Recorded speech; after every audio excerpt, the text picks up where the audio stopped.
आप सभी को नमस्कार।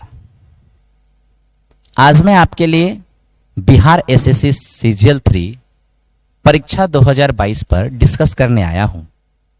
काफी लंबे समय से हम सारे मेंटर्स और परीक्षा की तैयारी कर रहे मेरे प्यारे साथियों सभी परीक्षा की तिथि का इंतजार कर रहे थे। मन में चल रहा था कि कहीं एग्जाम का डेट अगले साल के लिए तो नहीं टल जाएगा, लेकिन फाइनली एग्जाम का डेट आ गया। आप सभी जानते हैं कि 27 नवंबर टेंटेटिव डेट डाला गया है, लेकिन मैं कहूंगा उसे टेंटेटिव ना समझकर फाइनल समझकर ही आप अपनी तैयारी करें।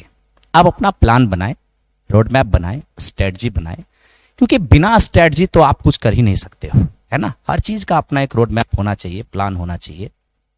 मेरे साथियों, आप ये ना समझें कि मैं आपको सिलेबस बताने आया हूं। सिलेबस आप सभी जानते हैं, आधे में मैथ्स रीजनिंग और आधे जीके जीएस, लेकिन प्रश्नों की संख्या को देखते हुए, स्कोर को देखते हुए नहीं। अगर आप स्कोर पॉइंट ऑफ व्यू से सोचते हैं तो मैथ्स रीजनिंग आपके लिए अहम भूमिका निभाएगा।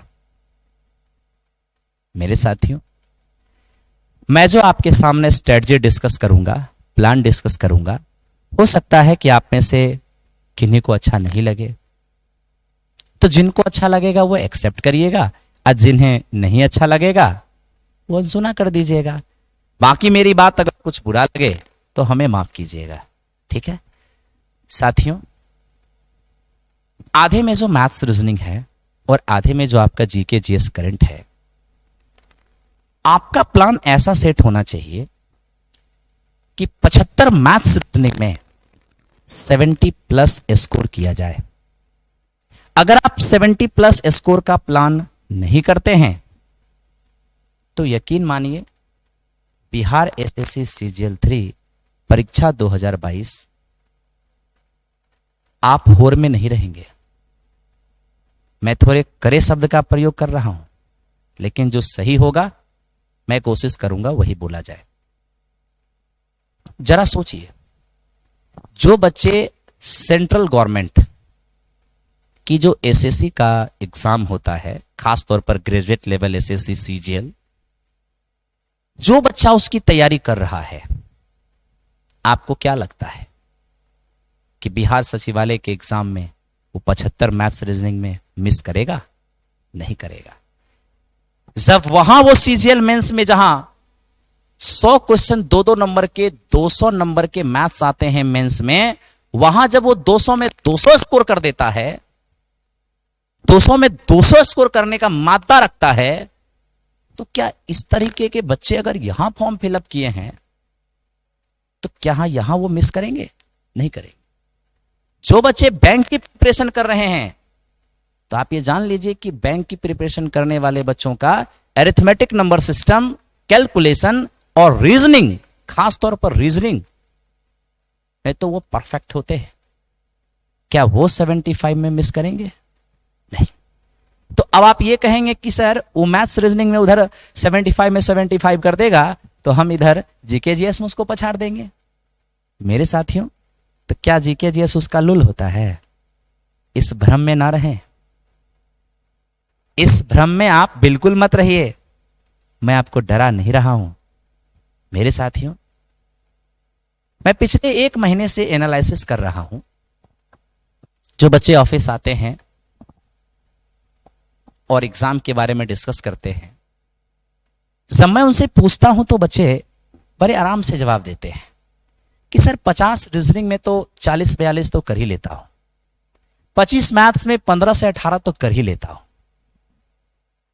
तो क्या मेरे साथियों, 50 में 40-42 रीजनिंग करने वाले क्या आप एकलौते होंगे? मैथ्स में 15 से 18 करने वाले आप एकलौते होंगे? नहीं। जिन्होंने भी फॉर्म फिलअप किया है बिहार एसएससी सीजीएल 3 परीक्षा 2022 का, उसमें से सभी बच्चे, लगभग सभी बच्चे 50 में 42, 40-42, 44 और मैथ्स में 25 में 15 से 18 तो कर ही देंगे। तो क्या सबके रिजल्ट हो जाएंगे? नहीं मेरे दोस्त। रिजल्ट उन्हीं का होगा जो 40-42 रीजनिंग के साथ साथ अंतिम 8 क्वेश्चन को भी सॉल्व करेगा। रिजल्ट उन्हीं का होना है जो मैथ्स 5-7 आखिरी के 7 क्वेश्चन भी सॉल्व करेंगे। तो आपके प्लान में मैथ्स रीजनिंग को हल्के में मत लीजिएगा, नहीं तो एग्जाम के बाद ऐसे ही हम बच्चे को याद आते हैं, थोड़े मेरे शब्द करे होते हैं, बच्चे को बुरा लग जाता है।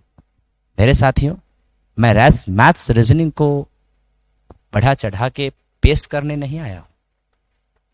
मेरे इस प्लान का यह बिल्कुल मीनिंग नहीं है कि आपको जीके जीएस या करंट नहीं पढ़ना है, पढ़ना है, लेकिन स्मार्ट तरीके से। यह नहीं कि दिन भर उसी में लगे रह गए।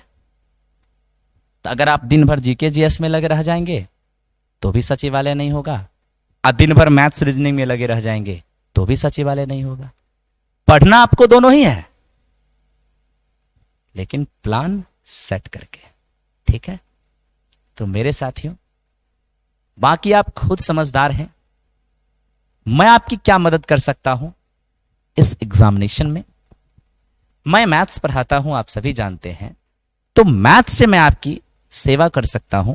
और मैथ्स में 25 में 25 किस तरीके से बनाया जा सकता है, मैं आपको इसका प्लान बता सकता हूं, और आप ये कर पाओ इसकी मैं पूरी कोशिश करूंगा। मैं ये 25 में 25 इसलिए बोलता हूं क्योंकि आपके संस्थान से जुड़े हुए कई बच्चों ने अभी अभी एनटीपीसी प्री और मेंस दिया है, जिसमें 35 में 35 ग्रुप डी का एग्जाम दे के आ रहे हैं, 25 में 25 मैथ्स बना के आ रहे हैं। तो चूंकि बच्चे यहां से कर रहे हैं, इसलिए मैं 25 में 25 लिखा हूं। आप प्रमाण मांगेंगे, मैं आपको प्रमाण भी दिखाऊंगा, बच्चे को बुला के आपके सामने खड़ा कर दूंगा, और बच्चे एकदम से कहेंगे कि सर मैंने एकदम 25 में 25 किया है। मेरे साथियों,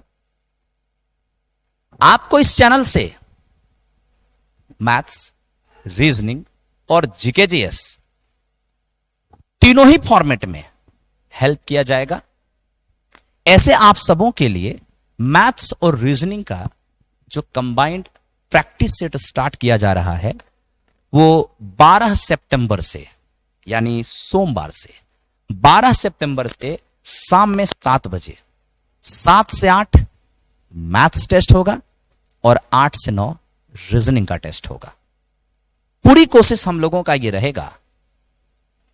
अब बाकी जीके जीएस का जिस तरीके से यूट्यूब चैनल पर 12 साढ़े 12 बजे चलता है, वो तो आपका चलता ही रहेगा। आप में से कोई भी बच्चे अगर ऑफलाइन मैथ्स रीजनिंग जुड़ना चाहेंगे तो आप आराम से इवनिंग में आएंगे 7 बजे, और मैथ्स रीजनिंग में जुड़कर टेस्ट खुद भी लगाएंगे और डिस्कशन भी करेंगे। ये जो 7 बजे टाइम है ना, 7:15 पर डिस्कशन स्टार्ट होगा। आना आपको पहले ही है ताकि आप क्वेश्चन सॉल्व कर सको। पूरा का पूरा बिहार सचिवालय के सिलेबस को देखते हुए ही क्वेश्चन का सेटिंग होगा। प्रीवियस क्वेश्चन पर आधारित, प्रीवियस क्वेश्चन के लेवल के क्वेश्चन तो रहेंगे ही, और उससे 10-15% अब भी रहेगा। जैसा कि यहां मार्केट जानता है कि अमरजीत सर का क्वेश्चन कैसा रहता है।